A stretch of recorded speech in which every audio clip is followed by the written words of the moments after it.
खबरें ये आ रही हैं कि आईसीसी चैंपियंस ट्रॉफी जीतने के बावजूद बीसीसीआई की selection committee, Ajit Agarkar, head coach Gautam गंभीर, इन सब का इस बात पे कंसेंसस हो गया है कि 4 सीनियर प्लेयर्स को अगले 1 डेढ़ साल के लिए टीम से बाहर कर दिया जाए, ओडीआई स्क्वाड से, और यंग प्लेयर्स को चांस दिया जाए।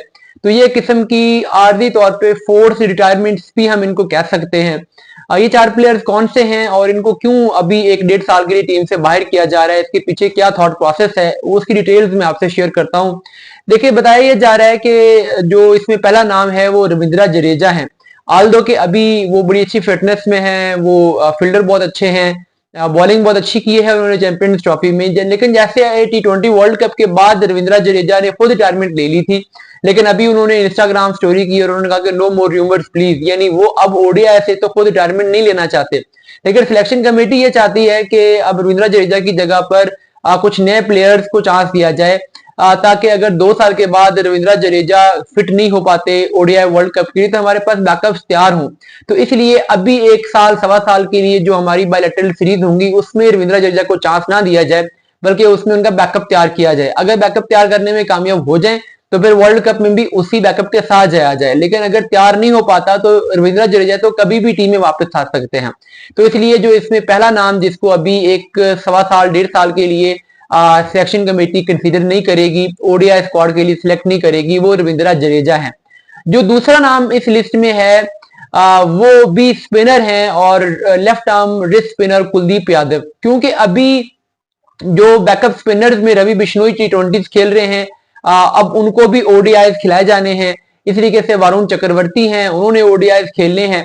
तो अब कुलदीप का बैकअप तैयार किया जाएगा ओडीआई में भी। और कुलदीप को पहले T20 में तो उनको वैसे ही नहीं खिला रहे थे, अब उनको ओडीआई भी नहीं खिलाए जाएंगे। तो वो कुल मिलाकर टेस्ट मैचेस के लिए ही अब उनको उनकी सिलेक्शन देखी जाएगी, और वो भी जस्ट होम टेस्ट मैचेस में, जो कि अभी काफी अरसे तक नहीं है।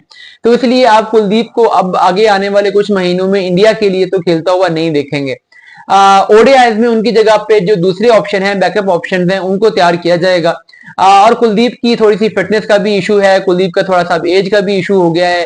तो सवा साल 1.5 साल के बाद भी कुलदीप की वापसी होती है उस तरीके से नजर आती नहीं है, क्योंकि बैकअप में बॉलर्स बहुत तैयार हैं, बहुत सारे बॉलर्स अवेलेबल हैं। अभी बहुत सारे बॉलर्स रणजी ट्रॉफी से निकल के आ रहे हैं, आप इस आईपीएल में कुछ नए टैलेंट देखेंगे। तो इसलिए अब कुलदीप की वापसी होती हुई ओडीआई में नजर नहीं आ रही। रवि बिश्नोई को, वरुण को, इन लोगों को प्रेफर किया जाएगा अभी ओडीआई फॉर्मेट के लिए भी।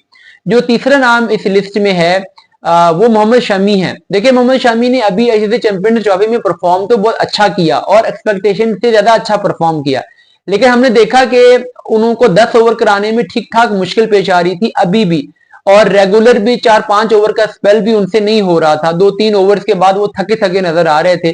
तो उनकी भी अब एज होगी है, 2 साल के बाद वो ओडीआई वर्ल्ड कप में इंडिया को रिप्रेजेंट करने के काबिल नहीं रहेंगे। इसीलिए सिलेक्शन कमेटी का यह ख्याल है कि मोहम्मद शमी को भी अब ओडीआई से बाहर कर दिया जाए, और T20 में सिलेक्टिवली अगर उनको खिलाया जा सकता है तो खिलाएं, लेकिन ओडीआई में अब बैकअप तैयार किए जाए। हर्षित राणा अब खेल रहे हैं, सिराज को आगे जाके चांस मिलेगा, अर्शदीप को आगे जाके चांस मिलेगा, बुमराह की कुछ इंपॉर्टेंट मैचेस में वापसी हो जाएगी।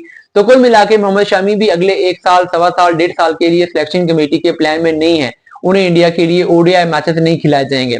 चौथा नाम इसमें और जो सबसे बड़ा नाम है वो रोहित शर्मा का नाम है। देखिए, रोहित शर्मा ने तो कह दिया कि मैं फ्यूचर के बारे में भी कोई प्लान नहीं कर रहा, फ्यूचर के प्लान फ्यूचर में ही होंगे।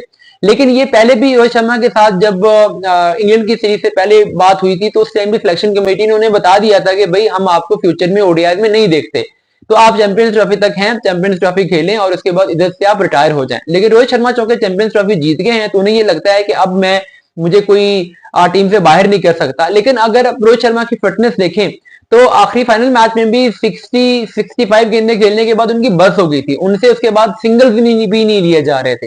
तो इस फिटनेस के साथ रोहित शर्मा 2 साल तक खेल के आगे ओडीआई वर्ल्ड कप तक खेल जाए, ये पॉसिबल नहीं है।